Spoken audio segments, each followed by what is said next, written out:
Oh, this graph I found interesting. So Jeff Weniger said, "Here's a very normal chart that we shouldn't debate or scrutinize in any way. As the growth in size of U.S. labor force, the green line is disabled people, and the black line is non-disabled." I did not vet the information in this. I don't know how accurate it is, but one of the things that I noticed is that so like his purpose in posting this was to be like, oh well, people are like they've made disabled benefits so easy to get now that people are choosing to pretend to be disabled instead of actually being disabled. Like that is the argument that they're making. But do you notice what year the green part of the graph starts spiking? COVID Yeah.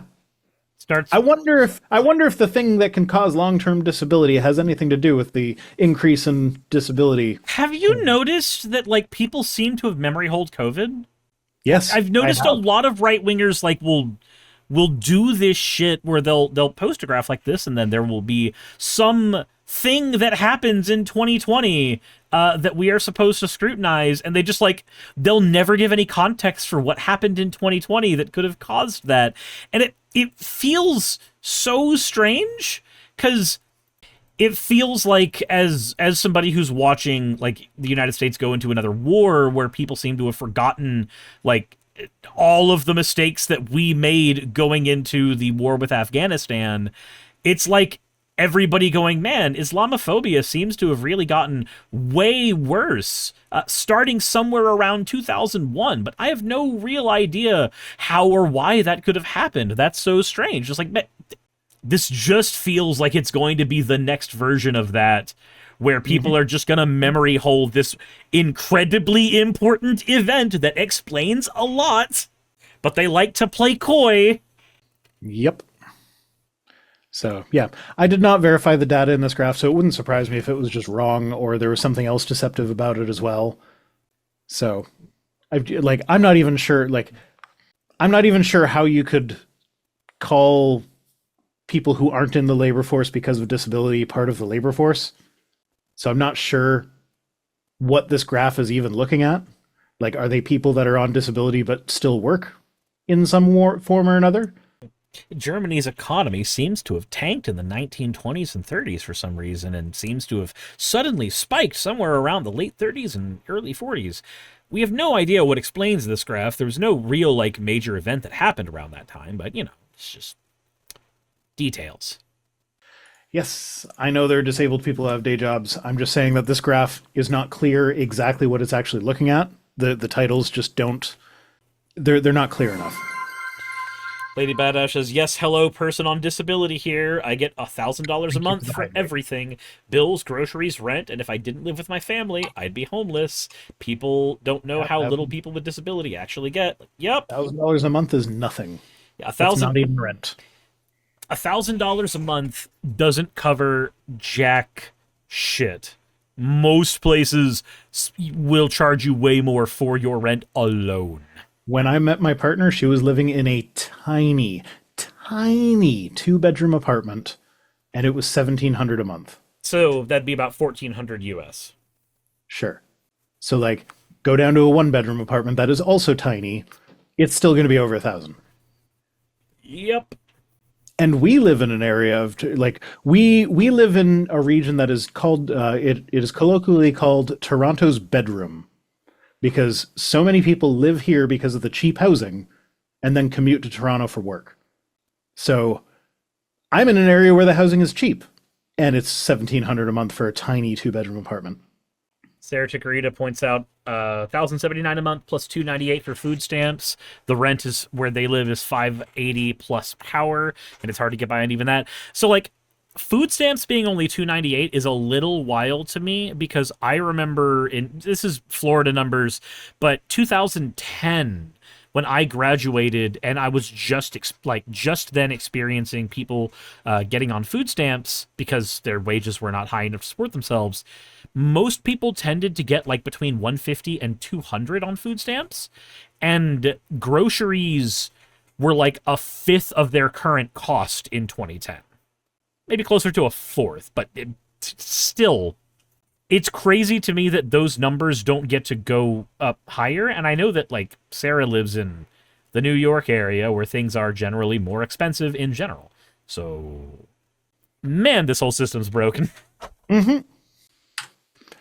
Joey Manarino says, James Talarico must be defeated in Texas by any means necessary. If he is able to win, he is without any doubt a future Democratic presidential candidate. I hope not. He would be so milquetoast. I don't dislike him, but man, I wish Crockett won. So I wanted Crockett, but I talked with my editor a little bit about that, and it turns out that Crockett, her only real good thing is that she is able to go viral on the internet. Like, she can bash Republicans and then go viral as a result of that. But polling shows that she loses to most every Republican candidate, and she's also accepted a bunch of fucking AIPAC money, and Has Talarico gotten AIPAC money? Let's see here. I'm going to assume yes until you tell me otherwise. Let's find out. How is his name spelled? Dorito just put up the archive thing. Republicans are boosting Jasmine Crockett ahead of critical... Oh, yeah, that's another thing. Republicans were actually trying to get Jasmine Crockett more publicity because they knew that they could beat her. She was an easier candidate to beat. But here... The Democrats did that to Trump, and look where that got them. Yeah, it was a stupid fucking idea. So didn't Crockett support Israel in a vote or something like that? She did that too. Let's see here. Lady Badash. I thought I was looking... Hold on. AIPAC funding. Sean Helfand said that he has no AIPAC money. Track AIPAC. There we go. I was looking at Open Secrets and was... Okay. You figure that out while I read the rest of the tweet. Absolutely. He has warped the Holy Bible into a defense of Democrat values and should be damned to hell for eternity for doing such a thing. Paxton absolutely can beat this guy, but there has to be a concerted effort to expose this parasite of a human being named James Talarico. So, anyone can warp the Holy Bible into supporting any position they goddamn want to. But it's easier to do it for some positions than others, and it seems to me that the taking care of the poor and needy are the ones that are easier to make the Bible support. Okay, Jasmine Crockett. Oh, that's so cool. When I click it, it doesn't bring up just her. It brings up everybody. That makes it way easier to find who I am looking for. Thank you. Let's see here. She has accepted 86,000 from AIPAC. To be fair, that is actually in the low numbers compared to Tony Gonzalez's 3 million. Chip Roy's 312,000. Maybe I've just been spoiled by Kat, but I feel like any AIPAC money is a big red flag. Any AIPAC money is a big red flag. I believe AOC has actually received some as well, though, if I remember. Let's see here. What was the specifics on AOC? Nope, never mind. AOC's received 0. I was incorrect.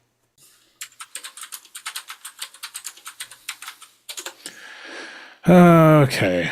Apparently, Talarico did attend group events that were AIPAC sponsored back in 2019, but now he openly disavows them completely. So, if that is a true thing, points for personal growth. Yes, if it is true that he... Okay, here we go. Talarico explicitly supports Israel's right to exist as a Jewish democratic state and as fundamental self-defense. However, Talarico draws a firm line against what he describes as excessive force. He has accused Netanyahu's government of bombing civilians. Has used the genocide war. He labeled them atrocities and war crimes, so close. I'm not seeing anything about funding. He has never accepted a dime from AIPAC.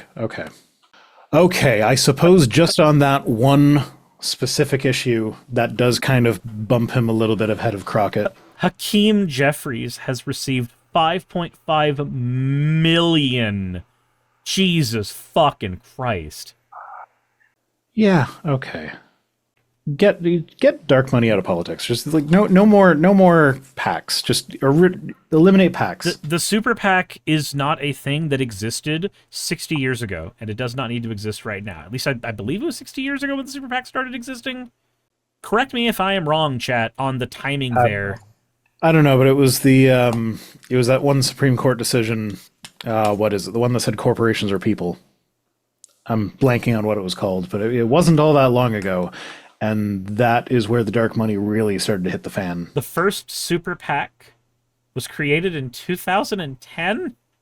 Yeah, so that would have been Citizens United, that's the one. So that would have been shortly after Citizens United, because then suddenly it's like, oh, well, corporations are people. So this corporation would like to support this politician. Yep, it was Citizens United, and then SpeechNow.org got funded as the first super PAC as a result of that ruling. Yeah, so that needs to be reversed. Hey, while we're abolishing ICE, we can abolish super PACs. I would definitely think that is a good thing. Hey, you made it to the end. I want to give an extra thanks to the patrons who allow me to do this full time. I want to thank Aaron Rail, Astral, Britzkrieg, Jemshin, Poundini, Red Joker, Victoria, Jonas, Craig, Tarika, Fireshard, Smiling GM, John, Dren Hadamada, Creeper, Sagitta, you know I'm not saying that last part, Sylvie Snow, Valis of Seraph, Ottoman Angel, Rooster Rachel, and Fire Panda, who are all my $20 and up patrons.